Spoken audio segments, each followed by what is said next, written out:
This is the beauty of social media. You would not know who would see your content from which part of the world. In Africa, I've got clients, senior level clients. People reach out to me from various countries. I've been a coach and a mentor for over 35, 36 years now, and I understand learner psychology, how learners would be able to learn. It's not luck, I think. It's once you have an idea and you sit on the idea, nothing is going to happen. Execute. Execution is the key. Simplification is the key to success. If we complicate, we will never be able to implement. If we don't implement, we will never be able to see success. We may fail still by implementing, but we will learn something. This is the concept I then took into my online courses that I have. On FreshLearn, I have all my online courses, right?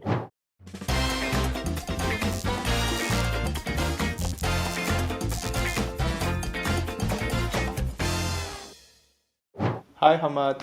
We are thrilled to feature you on our podcast, The Creator Show. I'm very excited. I'm also very excited to speak to you, Sharjeet. I've been using FreshLearn for a while now and really enjoying it. And when I received this message from your team that they want to interview me, I really got very, very excited to share what I have seen in my journey as a creator and what are some of the things that I'm very excited about FreshLearn as well. So thank you for inviting me. Thank you for your time, Hamad. Let's start with Career Guru. You are a global LinkedIn coach. Can we talk about what that means, global LinkedIn coach? Yeah, so I've been coaching LinkedIn almost for the past 10 years, if not more. Um, so it's like my passion project because even now, over 90% LinkedIn users don't even know how to use LinkedIn. So there's a huge gap across the globe. And I'm originally from Pakistan, so until I was in Pakistan, I used to go into universities, into incubation centers, and just used to do like pro bono sessions on how they can use LinkedIn effectively. Although LinkedIn was very different from what it is now, but whatever it was, I used to help them learn. In 2020, I launched my careerguru.co project, in which LinkedIn remained as the key tool. I mean, I call it as a tool for us to grow, do B2B stuff, personal branding, job search, freelancing. Really depends on what we really want to do out of LinkedIn. And the main focus was to help Canadian immigrants who come here find their job opportunities through LinkedIn. Because I was permanently based in Canada, I thought that would be a great opportunity. But what happened in 2020, if you remember, we had COVID, so everything shut down April 2020 onwards. And that was the time I really grew very fast because everybody was trying to find something. Either they want to learn something new or they wanted to explore LinkedIn as a tool. So what I saw was that people started reaching out to me from Middle East, from India, from Sri Lanka, Turkey, Singapore, different countries.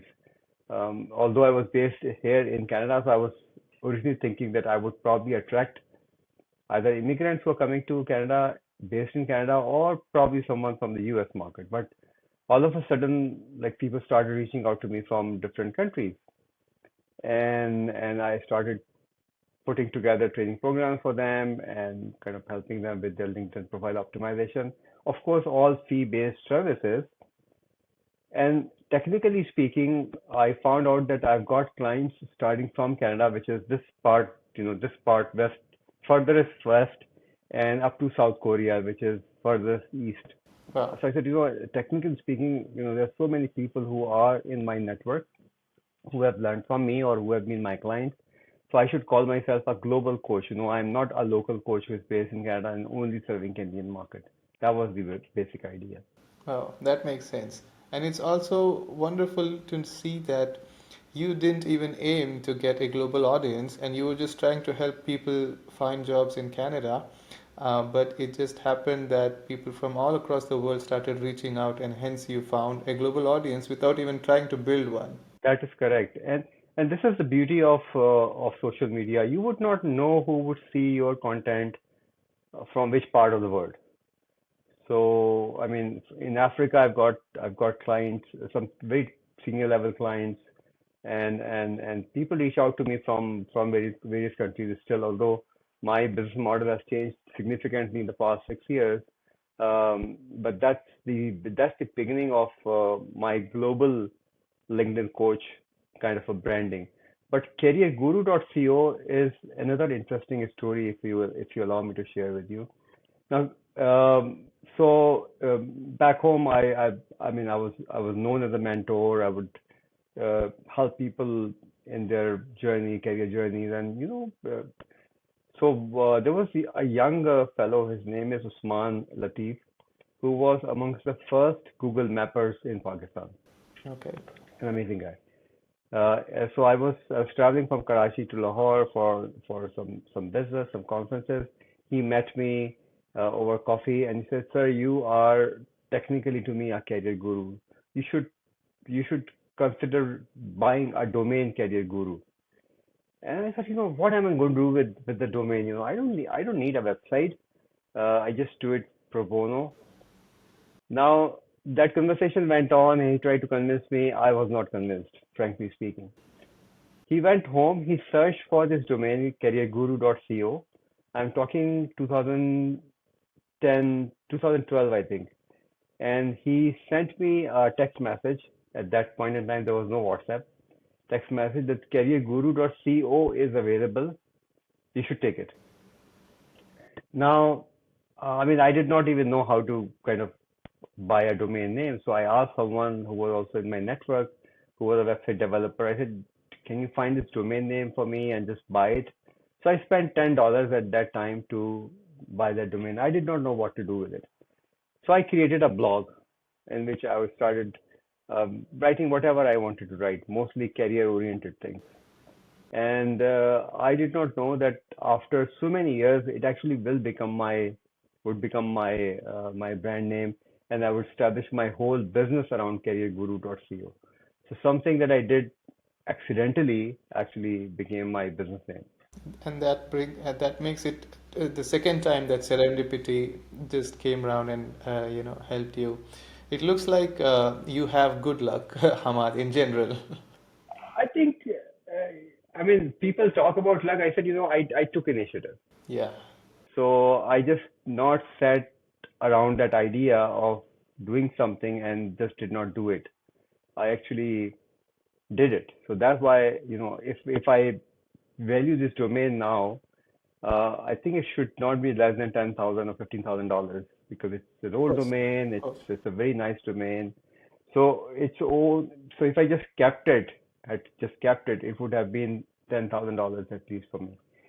So I mean, if you do it, things like, I mean, once you have an idea and if you don't implement it, you're not going to get anywhere. So another domain that I had, and when I was kind of launched, I kind of had launched already the consulting service around LinkedIn. I took a domain, linkedinimpact.com. Mm-hmm.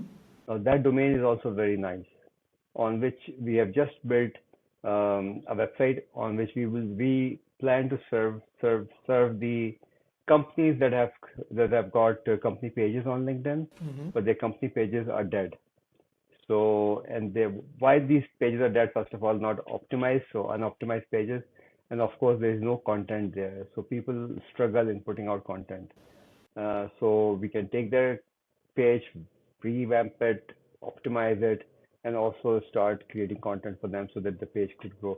So LinkedIn Impact was also kind of an accident, which is now after 4 years turning into a little business that I. So again, it's not luck. I think it's once you have an idea and you sit on the idea, nothing is going to happen. Execute. Wow. Execution is the key. Wow. So that brings me, I guess, to our core question, which is what is it exactly that or if you have to boil down your entire LinkedIn coaching philosophy, is that it? Is it take action or is there something else? So, I've been a coach and a mentor for over 35, 36 years now, and I understand learner psychology, how learners would be able to learn. And most of my clients, so I've got different kind of clientele. Um, I've got like senior level professionals. For them, I prefer to invite them into my live training program, in which I work with them. It's a 4 weeks live training, and I work with them 4 weeks. I divided it into 4 pillars, and that's the concept because if you look at any building, the building is actually, you know, standing on its 4 pillars. There are, you can still do it on 3 pillars, but then you have to strengthen the structure a lot. But if you have 4 pillars, you can do it better. You don't need to put in a lot of steel and cement into it. It's more stable. So that's the concept for my training. And the other thing is that I've kind of brought in the active learning methodology in it, which is you are not listening, you are actually learning and implementing. So and this is the concept I then took into my online courses that I have. On FreshLearn, I have all my online courses, right? So that also started with a much smaller version of LinkedIn training program, which was in English language. Okay. And once I've kind of enrolled about 120, 125 students in that program, a couple of students said, sir, can you do it in Urdu as well? Mm-hmm. So of course that's my mother tongue, and Hindi and Urdu are the same dialect, and there's a huge market if you put India and Pakistan together, and also some other countries. For instance, Nepal. In Nepal, also people understand Hindi, which is Yes. technically Urdu. And Indians and Pakistanis, you pick up a stone and you find at least one, right? So across the globe, there's so many Indians and Pakistanis. So I said, okay, let me just start working on an Urdu version of the same program. And I created an Urdu version of that program, which then became my cash cow. So most of my students are actually enrolled in that program because, and very simple thinking, you learn your own language better than any other language. That is true. Regardless of how good your English is, but if you speak Gujarati, you will be able to learn in Gujarati better. That's the philosophy. So it's not that I completely ignored the English version because I had students who would only understand English. Um, I then took that English version and expanded that as well. So it's a process because LinkedIn is evolving, my course is evolving. Then I added another feature into the program. I said, okay, now if somebody takes my program, maybe $30, $40, $50 program, what next? You take the program, you do this 20, 25 hours of learning and you implement as well, but what next? So I created a LinkedIn group as well. So come and join the group. And if you have any question, ask that question in the group. I will respond. So I don't leave my students once um, once they are enrolled, they're into my family. This is what I say. And that's one thing that I want to keep in my mind because most of the coaches that I have seen, they are only concerned with you if you are with them on a long-term payment basis. For me, you pay once, come into the program, and you can literally, some of my students reach out to me like after 2 years, they ask questions, and I'm there to respond to them. So technically speaking, the problem with me is that I am actually a teacher. I like to teach. This is what I said in my headline as well. I like to teach. A teacher is always a teacher. I mean, you're very young. I'm 61. I'm turning 61. But I remember, when we used to go to our teachers who we studied at our high school after even university, they would not only recognize us, but they would also appreciate it. They would try to help us. So I bring in that teacher's philosophy or teacher's mindset into the program. At heart, you are a teacher, and even though you have a global online coaching business, you still have remained a teacher. Yeah, that's what I am. Yeah. So, would you say that community is a critical part of building your business online, not just for you, but anybody who is coaching online? Absolutely. Um, I mean, see, my first like 120, 125 courses, and still now most of my online, like the live training programs, people enroll just because they follow me. So somehow they're part of my community, and sometimes they follow me for a year, 2 years before they sign up. So if I don't treat it as a community, if I don't respond to their comments, if I don't engage with them, I'm not going to build a relationship with them. So community is absolute essential for any creator. Anybody who thinks that you would create a course and you start selling it, without a community it will be difficult because I mean right from the very beginning you don't spend money into performance marketing. I mean, first of all, you don't have big enough heart to spend money onto performance marketing. So what you need is the community that would listen to you, and it's not difficult. I mean, with this current era of tools and things that we have available now beyond WhatsApp. I mean, WhatsApp community is also quite good. Um, a community can be built, and slowly that community can be turned into either they would buy from you or they would refer people to you. That makes a lot of sense. And in your coaching and also in your LinkedIn advice, I have noticed that you always suggest that people keep it simple and not complicate things. Could you elaborate on that? What does that mean? Because some people do think that LinkedIn or building a social media audience is quite complicated. See, okay, so just think about it. A lot of I will only talk about LinkedIn coaches. If they don't make things complicated, how are they going to not charge high enough amount of money? You go to some of the coaches, they would charge you something like $1,000 an hour. $1,000 an hour. It doesn't make any sense. Um, and in fact, I tried to check out what they offer. After even booking the call, they would not actually give you an outline of what they're going to tell you. So I think uh, it's an opportunity for us to do a lot of stuff our own selves. And if we complicate it, we are not going to do it. So they try to complicate it, I try to simplify it. As simple as that. And more simpler it is, more easier it will be for people to implement. And my philosophy is if I could teach Sharjeel, this is how you can actually start getting more impressions. There will be a day when Sharjeel will come and take my whole program and would try to learn everything. But if I complicate it with a lot of sheets, you see a lot of infographics, you do this, the algorithm does this.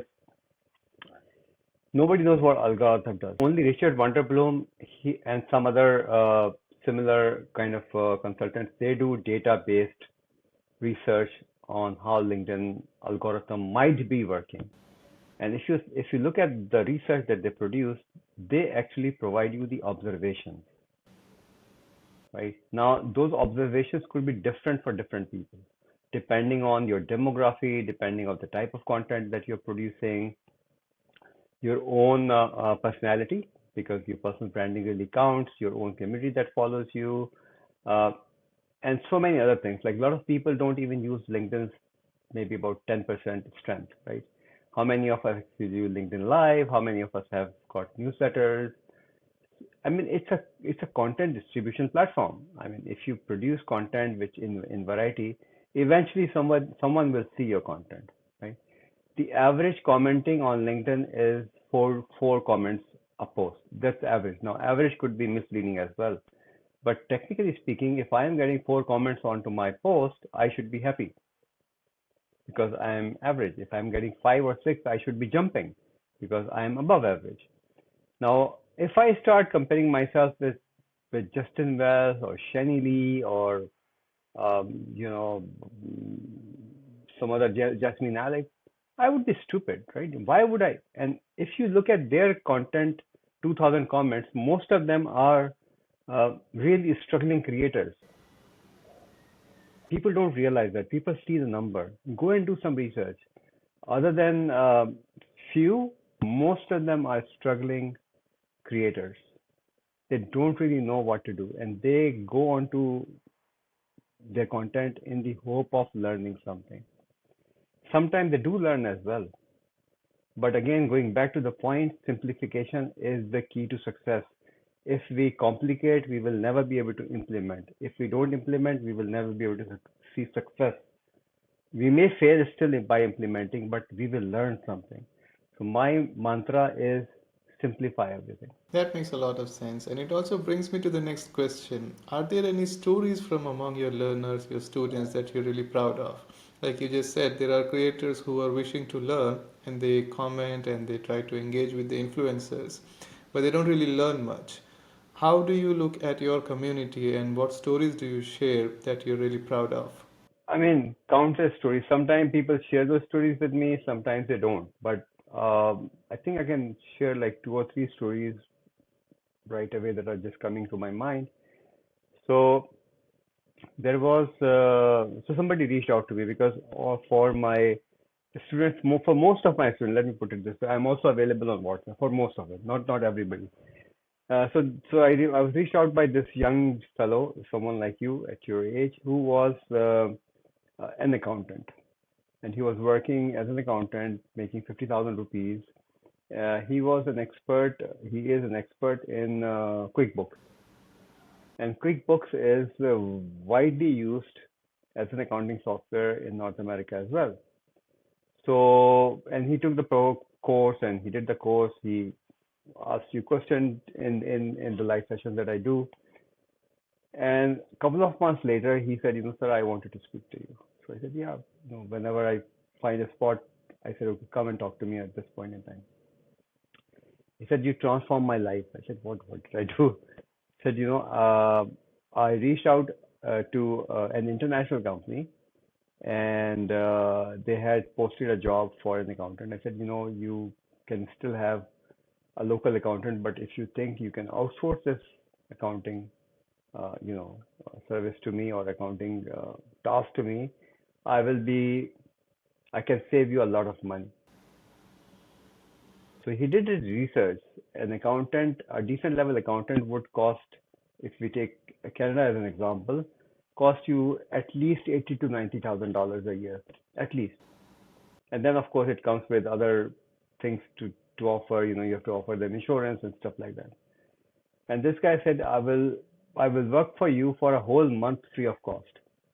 If you like my work, then I will start talking about money. So, but they said, okay, no, we want to talk about money first. He said, give me $3,000 a month, which comes to $36,000. So almost 30% of what somebody would pay for hiring an accountant. And I think it depends on the company as well. So it was not his luck, by the way. It was his initiative, right? So this company said, okay, and started giving him some work to do. He did it well. They hired him for $2,450 Mm-hmm. a month. So somebody who was making 50,000, all of a sudden his life changed, and that person is making $2,450. Complete shift from the lifestyle would change, the family's lifestyle would change, and everything. That's one story. Again, he learned and he implemented. I have another great story to share, and this lady was not onto my WhatsApp group. She she was, I mean, she used to listen to me, and she took my course. And of course, I've got so many students, I don't remember who has taken my course. She joined one of my audio podcasts. At that point in time, LinkedIn used to do audio podcast, and I really loved it. I still miss that audio podcast, honestly speaking. So she joined the audio podcast, and she said, you really helped me a lot in understanding how LinkedIn works, and I started making money off LinkedIn. Now, her story was that she was a divorcee with one girl to take care of, and she was working in a private school, not making enough money. Her English was quite good, so she wanted to always become a content creator of some sort, a ghostwriter really. So she took the course, she started learning, she implemented, but she was not successful. She really struggled a lot on her LinkedIn, and she got disappointed. She stopped using LinkedIn. A month later, she turned on just to see what's happening, and she had two leads sitting. So two people wanted to talk to her. She signed up with one person, and and that was her first income coming in as a creator. And she's been doing very well now. And her focus now is because now she's more focused on personal branding. She works with divorcees, with all the divorced women, and she helps them transform the way she got transformed. So that's also, so I mean, I've got many, like these are like two stories that really touch my heart. Very, very emotional stories, and kind of, you know, I have many, but these two are really good. They are really wonderful, of course. And yet, what I have seen across your website is that you have a wide variety of courses, Hamad. Did this happen all together, or did you take many years to build out your courses? And what is the thought process that went into building out so many different courses? And we'll talk about your books also a bit later. Yeah. Okay, so there is a terminology which is quite common in India, and now not as common in Pakistan, but still in some cities it's used, called Parchun. Okay, so you have a shop around the corner, your corner shop, Okay. which actually provides you a lot of stuff from dal chawal to bread to masala to chai, everything in one shop. That's Parchun, right? Now, when I built, as I told you, I only had two business models. One is one English online program and one LinkedIn training program and optimization service that I would offer. So three, technically speaking. But what I felt, and when I did a little bit of study, is that I could actually reach out to more people by providing them a more or less pricier service. I don't want to use the word, which of course is very, very important when you are a creator. You don't use words that are kind of have got negative connotation. So for instance, if I use the word cheap, it has got a negative connotation. But if I use the word economically a better price, that has got a positive connotation. So it's another message for creators. So I said, okay, if I create something which will be less efforts on my side, I just have to do one time effort, and then it will just be there. And of course, people will be able to search. So I will be able to use SEO to make it more visible through searches. That was the idea.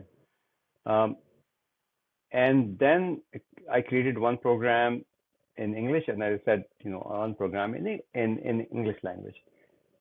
Then as things kept happening, I kept creating, because as a creator, you really need to execute your ideas, and there are things that are in the pipeline as well. So you might have seen, if you haven't, then go and see.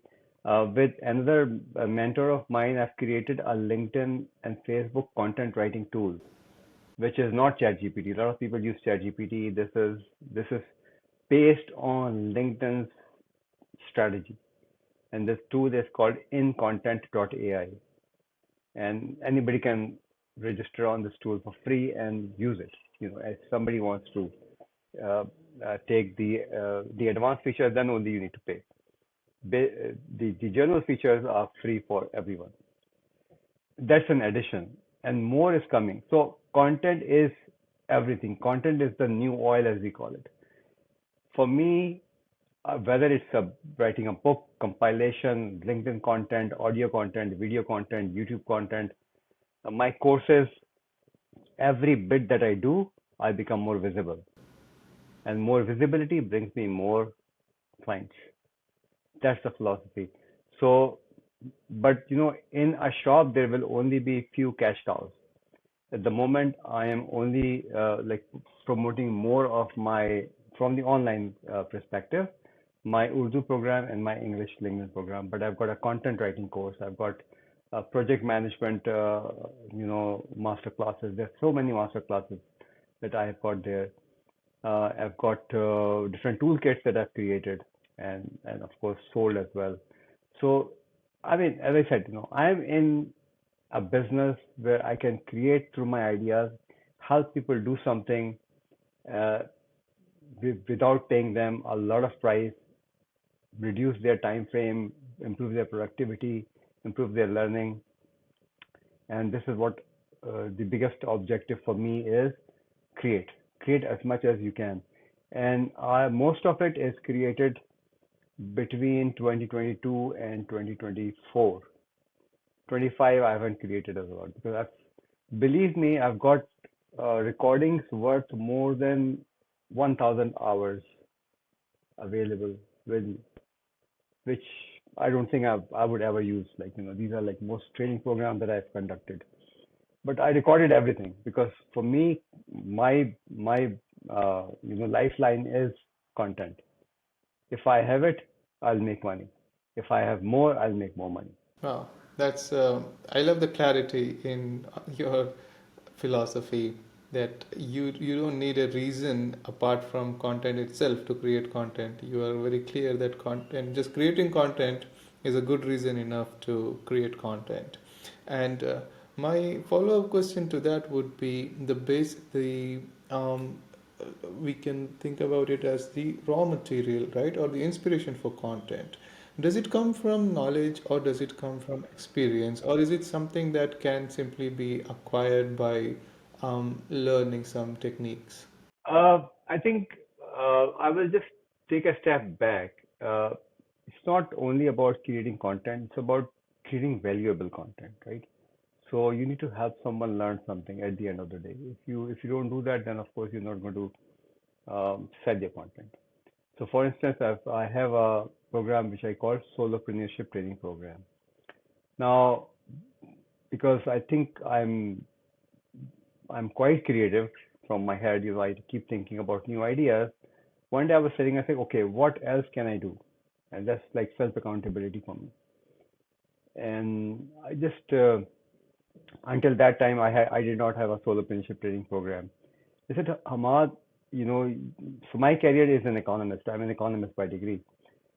Okay, you transform yourself into a content creator as a coach and a mentor, and you have learned a lot in the past. At that point in time, 3 years. If I put all my learning into a course or develop a course around how did I become solopreneur? What are the mistakes that one should not make? What are some of the techniques you should use? I should make money. Very simple. So I created a course called Solopreneurship Training Program. And honestly speaking, I don't have time. Lately I haven't been doing it for the past, I think, 6, 7 months. But honestly speaking, I would have people joining in, senior level people, and they would pay me decent amount of money to kind of work with me for 3 weeks and learn how they can use their knowledge and skill and experience. So there are only three things, and I'll just say that there are only three things in our life that can help us grow if we use them smartly: knowledge, skill, and experience. Now, some people say network as well, but network will be secondary. If you have a network and you don't, first of all, you won't build a network if you don't have knowledge, skill, and experience, right? These are the fundamental things that you have to have. So once you have that, then you create a network and you create everything around that. So your knowledge is very important. If you don't know something and you still talk about it, you are basically sharing a lot of fluff. You're not strong enough, you're not credible enough to for people to listen to you, and that's very important to understand. So I would not suggest create content around things that you don't know about. You need to know. I mean, anything. If I literally, how to use chopsticks to eat noodles. If you know how to do that, create content around it, and and then you can show people that you can do that. So in my program, when I say that, okay, you will learn this, you will actually learn this. So that's very important. I mean, it's not only about like churning out a lot of content, it's about giving value as well in the content. And do you have clients who are not really looking to become creators or become, in any way, they're not looking to sell courses, or they're not looking to become trainers on LinkedIn or anywhere else, but they still want to grow, not just whether it's in LinkedIn or in any other aspect of life. They want to grow, right? So Yeah, for them, do you have like many. same advice or is it something different? Yeah, yeah. So, Sharjeel, uh, for you and for our audience who are going to watch this video later on, just think. You go into an event, right? It's a social event, a networking event. You go there and you don't talk to anyone. Nobody's going to notice you. You will just go there, maybe have your cup of coffee or a drink, and you just come out. You wasted your time, right? My thinking is that the best thing is to start talking about your whatever you know, right? Uh, be it social media of any kind. It could be LinkedIn, it could be TikTok, Instagram, regardless of what social media. I love LinkedIn because that's where I do business, and that's what really has given me a lot of visibility. So the point is, we all need to know how do we build our personal brand. The basic logic around this whole thing is that when you build your personal brand, when people get to know you, when people trust you, whether you want to sell something or not, you are still a creator. Because if you write a LinkedIn post, you're a creator. If you put out a video on LinkedIn or participate in a live discussion and contribute, you're a creator. So it's not something which is very difficult to understand. And when I create, people will listen to me, people will watch my content. So personal branding is what is the foundation for all these ideas. So professionals who are in senior level, I get like supply chain, across doctors, business people who are running their own social media companies, but they don't have social presence themselves and stuff like that, like engineers, financial sector professionals, accountants, CFOs. Now they don't need to make money like any additional money. So what I encourage them to do is to start thinking about a side hustle. Think about a side hustle. You don't need to because you can still slowly build it up and eventually start making some extra money. And if you are inspired enough, you can switch. You can become a full-time creator, a coach, or consultant. So for them, again, the foundational tool is going to be LinkedIn. Why so? Because that's where 1.2 billion professionals are available. There's no other social media platform where you would be able to find as many professionals and you could actually reach out to them into their own demography. With a lot of now thought leadership ad feature coming in, you can actually do pretty interesting paid marketing as well yourself and generate lots of leads for your own business. Again, that one step is very important. A lot of people don't even know what their personal brand should look like. You help companies as well, apart from just Oh yes. people, Oh and yeah, yeah. Companies are people. Think about it. right, Companies. So my career guru is me. right. So companies are people. People don't understand this. Companies are run by people, and people need to know how to run companies. They may be good in running companies, but they may require a level of branding and the visibility. Go on to LinkedIn, whenever anybody, and search um your specialization. Search in the companies. You will find zillions of companies. If you start looking at their pages, more than 95% pages are dead. Yes. That page is the worst level of branding that you can do for yourself. Think about it. Better you don't have a page. If you can't invest into building a page, don't create it. Very simple. And this is something that people don't understand. Like there are over 65 million pages on LinkedIn, 65 million company pages. Think about it. How much value creators can create for them and how much value creators can create for themselves by serving those companies. And the advice that you give to companies, how does it differ from the advice you give to individuals for personal branding, or does it not differ at all? So, as I said, companies are run by individuals. I always focus on, okay, if you own a company, Sharjit owns the company, com Sharjit's own profile will grow faster than his company's profile. Okay, that's very simple because humans like to connect with human beings. But that doesn't mean that you ignore your company profile. So on your company profile, of course, you need to provide valuable pieces of content. I mean, some of the pages that I manage for companies started with zero, like as every page starts with zero, and most of them are growing organically, and some of them have started generating leads as well. So there's a lead generation feature on a company page. If you can grow your page, gradually you will start seeing some leads coming in as well. So again, as I said, Shajil, people don't know how LinkedIn can help them, and that's why they don't invest their time, energy, effort, and money into exploring LinkedIn. And you're founder and executive chief of Canada Startup Association as well. I'm guessing you have a lot of experience in guiding startup founders in growing their LinkedIn audience or just audience in general. So growing audience is what I do for anyone, literally, right? Canada Startup Association is a Canadian not-for-profit membership organization, and we work with mostly post-revenue startups. So not if somebody comes to us in the association with an idea, we won't be able to help them. Our focus is that you have an idea, you have an MVP, you have already started traction, then come and talk to us. So it's a 3-year-old organization now, and our main focus is to help Canadian startups go international. So we take international delegations. Last year we took one to Dubai at JITEX. This year we took two delegations, one to Singapore and one to Berlin, and in October again to Dubai. So that's a very different business altogether. I co-founded it with another founder, and my focus there is make it operationally, efficient.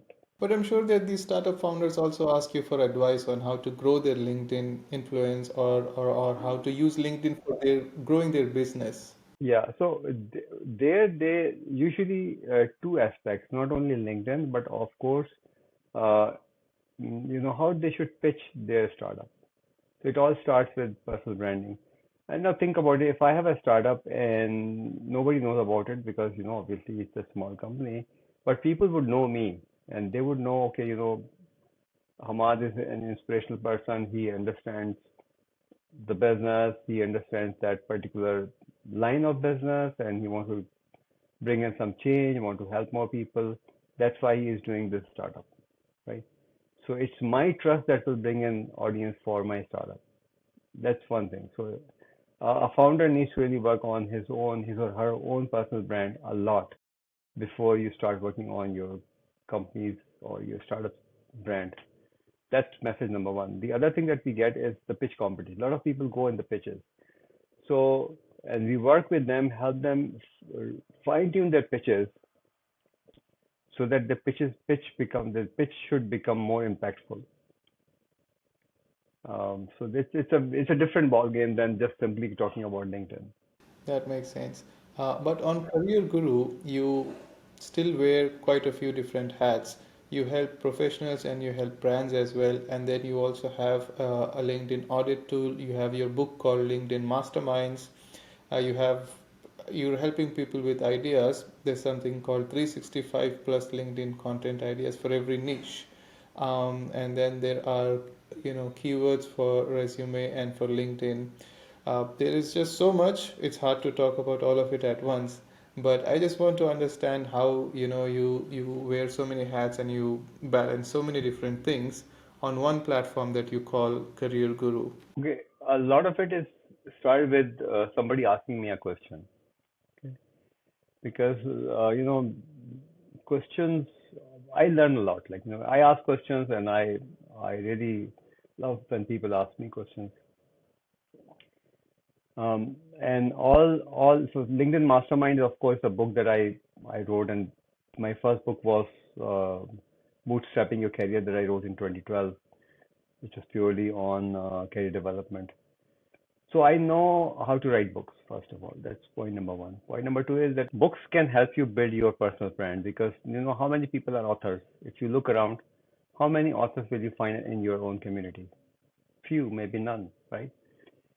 So with that idea, I put together all my thoughts into LinkedIn Mastermind. And as soon as I find time, I'm going to bring out the second edition because a lot has changed. But that book actually provides a fundamental guideline to anyone who wants to use LinkedIn, and it's very cost effective as well. Somebody takes it, you keep it, you read it, you learn from it. So it actually provides two double value for me. It's building my brand, also providing me a potential client for a bigger project. Um, 365 content ideas is something that I came up with, uh, knowing that people don't. I mean, they don't know how to create content. Like most of them, they struggle. And a lot of people think that using ChatGPT solves the problem. It does not solve the problem. It actually complicates it more. And of course, there's no time to discuss how it complicates, but it's not the way you should create content. So what I did, a couple of years ago, I just asked one of my team members to pull some of my best performing posts, at least 365, and pull those 365 posts and compile it into a book, a PDF book, which we can, once it's available, it's a digital product. You can sell it at $3, $5, whatever. Um, and that book, the idea was that you should have enough content to take cue from for the whole 1 year. So just think about it. If somebody's buying that book for $10, for instance, right? In $10, you have 365 pieces of content. So every day, instead of you struggle in creating content, you have an idea, you just take that idea, improvise, and create your own content. That was the idea. 1100 plus keywords is again something that somebody reached out to me about keywords. Like, now keywords, content keywords are more important on LinkedIn, but there was a time when headline keywords were more important on LinkedIn. So what I did again, I engaged someone. I said, okay, this is the framework. Based on that framework, find me sector-specific keywords that people use into their jobs, and they should use sector-specific keywords people should use in the job search. When you're writing content, what kind of keywords they should use. So somebody is a supply chain professional. What are some of the keywords that he or she should use? And I compiled this whole big list and created a book around it. So it's all these books are based on a need, and that need is there. And I'm just serving that need, as simple as that. And you're always listening for new questions. Whenever somebody asks a question, you're thinking about how that may be turned into some content that can help not just that person, but everybody in general, or at least all of your audience. Yeah, so this is what it is. People need to know, people need to learn. Now anybody who's watching it, just go on YouTube and search how to fry an egg. Now, frying an egg is the easiest thing that you could do in kitchen, right? For frying and boiling. You will see millions, you see like few videos with millions of views. What does it mean? People are still looking for a solution. So if you are a solution provider, whether you're looking for a job or you want to sell as a creator, you would actually be able to attract audience because somebody is searching for it. So, in your opinion, it's not that we have too much of noise or we have too much of content, but that people can still create new and valuable content and not sort of maybe avoid creating content that is of no value. Value is the key. Value is the key. If it's an hour long course or 10-hour long course, if you're not providing value, you're not going to help anyone, be it, you are not going to achieve your goal. Maybe you will find some clients, but um, it's not going to be beneficial. Some people come to me, they enroll in the program, they don't like it. I refund their money. If you don't like it, leave. And most of the time, they don't like it because they're not paying attention. If you pay attention, then you will learn. And Hamad, could you talk about any challenges or fears that because like you just mentioned, some people don't like what they're paying for. How challenging is it to have a creator business online, especially in the beginning stages? I would say whether it's beginning or whether at a mature level, it will always be challenging. Finding a new client is not easy.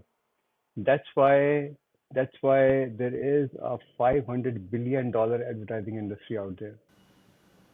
That's why Nike, Reebok, Boeing, Emirates Airlines, they all spend millions and millions of dollars just to compete, right? So you're competing with somebody else. I mean, technically speaking, I'm competing with Justin Welch. Justin Welch makes $500,000 at least every year just by selling online courses. Alex Hermosi may be making $2 million. I don't know. So the point is that I need to find my own space within and work within my own limited budget. But if I don't do it, then I won't be able to sell anything, right? I won't say it's going to be easy. It's not going to be easy if you are not structured properly. It's not going to be easy if you don't want to spend money. It's not going to be easy if you don't want to build your community. It's not going to be easy if you don't want to pay for the platform where you host your course. So as a creator, you may feel that you are a mature creator, but you may be mature on the technical side. But to keep growing your business, you have to keep experimenting with new things. So I would say I I mean maybe struggle might not be the right word here, but the challenges will continue. But if we don't spend like if we don't make an effort, then of course we're not going to get anywhere, right? So creating a course, which means that if I don't have these kind of lights that I have right now, it would be dark. So if your light is not good, if your voice quality is not good, you're not going to retain the attention of your learners, right? So that means this is necessary.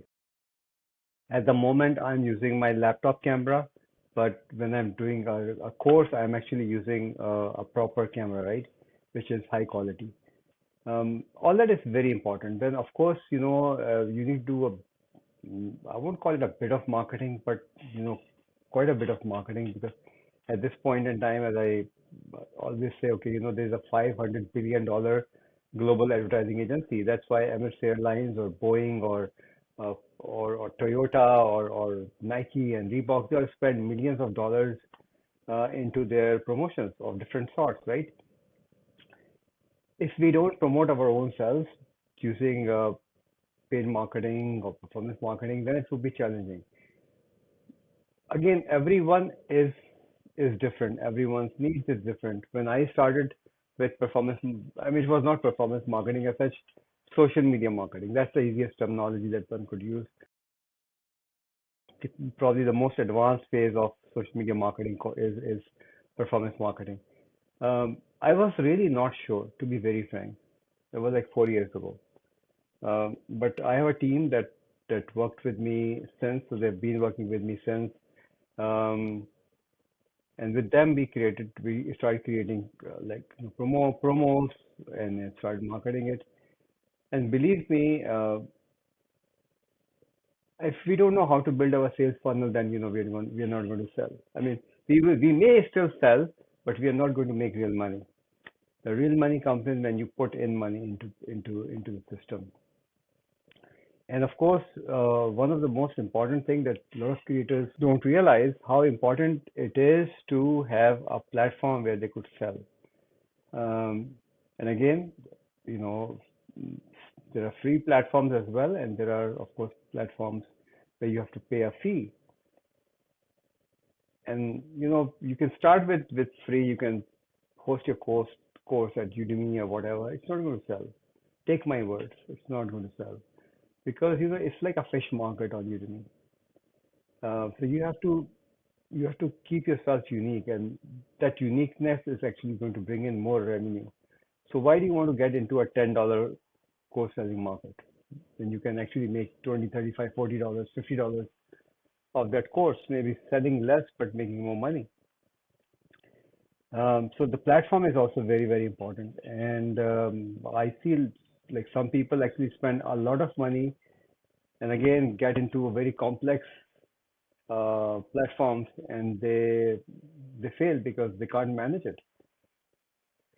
I've been there, done that. So, I know how difficult it is or how challenging it would become when you move from one platform to another platform.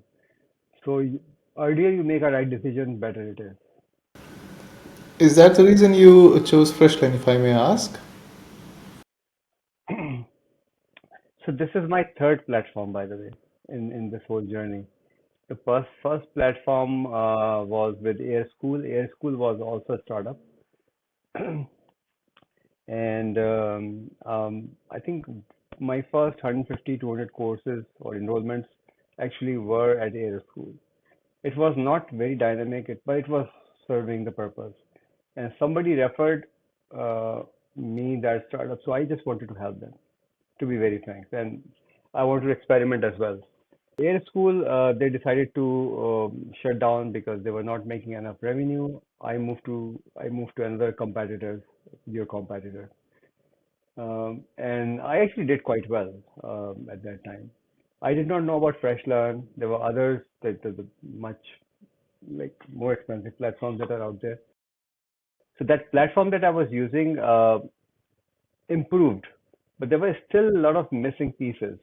The biggest missing piece for me, there were two actually. One was the community aspect of it. The other one was the support aspect of it. So I'm stuck. I have to create a ticket and then I have to wait for 24 hours before somebody could respond to me. My clients are not going to wait for 24 hours, right? So, and that was happening. Uh, but in between, I have another project which is called Money Mindset Academy with two other mentors. We uh, we signed up for FreshLearn, and so that it's a very small project. We're just testing few things, but we started using FreshLearn. And to be very honest, we really got amazed with the level of after sales service that you offer. From the technical side, whenever there's a problem, you can very quickly come on to a live call with the client and try to solve the problem. And that's the key.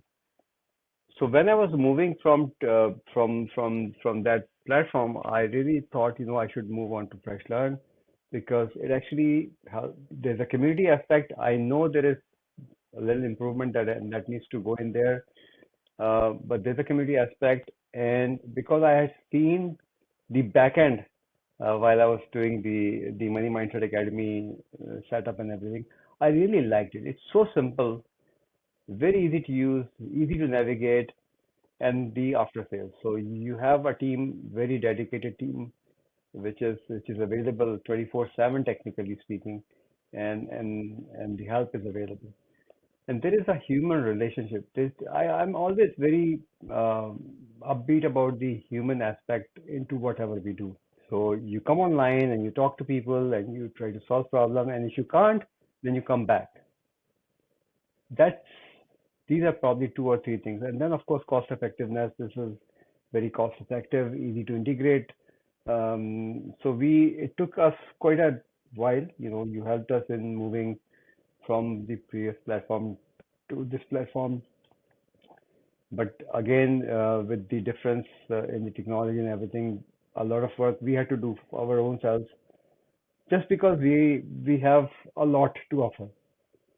So if I mean, I had to move 6,000 students, and they were into different programs and all that. I mean, your team did everything, but at the later part, when we had to set things up, when we had to do few things, my team did that. But it was not difficult. Had I moved to any other platform, I would have to do everything myself. So at least 70-80% of the work was done by FreshLearn team, and they actually did it within the time frame that I provided them because I didn't want to pay the previous platform for an extra month, so I moved on. And another thing, uh, just to kind of encourage your audiences, that so I paid for 2 years, not 1 year. So I actually paid upfront for 2 years for FreshLearn. This is the level of commitment that I have with FreshLearn. So far, so good. We have relaunched everything. We have slowly moving into the pace again, and I know we are going to explore more opportunities as we use the platform, with its full strength. We are honored to have you, Hamad. And that brings me to my final question. What else is coming at Career Guru? Is there something that you're really excited about that you're working on? And if it's not too big a secret, could you share a little bit with us? Right. So there is no secret. This is the beauty of this world, right? There is no secret. So I've been receiving a lot of requests from professionals about uh, AI, right? How AI can help them into doing their businesses, into running their companies, and all that. So I'm working with a gentleman. His name is Munawar Khan. Munawar is an AI expert, machine learning expert, and we are developing an AI for executives program, which will be live program to begin with, but the landing page is already developed and everything. We are just in the process of developing content. And again, four pillars. Any organization would have four pillars. You have to have marketing, you have to have some kind of a production or productivity, you have to have HR, and you have to have accounting and finance. Four basic pillars. And this course is all about how to use these four pillars in through AI, how you could improve productivity, how could you reduce losses and stuff like that. So that's coming up, I think in a month or so. And yeah, that's but some things are coming up for the next year as well, 2026. There is going to be a career coaching program, a full-fledged career coaching program coming in with me and another friend of mine, Doreen Fernandez, who is a career coach, and she has got over 20 years of experience working in all the big banks in Canada, and she's just simply amazing. So that's probably 2026. But this is happening. Another program which I haven't started marketing as yet, but it's already developed. It's called How to. It's basically for immigrants who are coming to Canada. And this program is all about how do you find job opportunities, how do you reinvent yourself. And I interviewed like a lot of people and put that program together. Obviously, I only have limited space to market everything, but I think 2026 is going to see that program launched as well. That does sound exciting, Hamad. I'll trouble you with one more question. If you really had to share all your coaching for LinkedIn advice in just one sentence or two, how would you put that? Be out there and be seen. I mean, you need to write, you need to produce content, you need to be consistent. Um, and don't go random. I mean, you have to be intentional, which means that this is what I want to do eventually. There's no short-term solution to anything. If you're not interested in a long-term game, don't get into the game because you will fail. There's no short-term game. There's no tool that would start giving you business leads without spending money in 24 hours. If you spend money, even then, the testing period is at least 20 to 30 days before you start warming up pixels and everything. So if you're in a hurry, it's not going to work. One has to put in the effort and also one has to be patient. Absolutely. Wow. It was a pleasure talking to you, Hamad. With your permission, I'll stop recording now, and I hope that you enjoyed the conversation as well with FreshLearn. Thank you so much for joining the Creator Show. Thank you very much for inviting me. Such a pleasure, and I really enjoyed the conversation. And anybody wants to follow me on LinkedIn, and keep learning. I write every day. Of course, you write every day. I'm following you too. Thank you so much, Hamad. Thank you. Bye bye.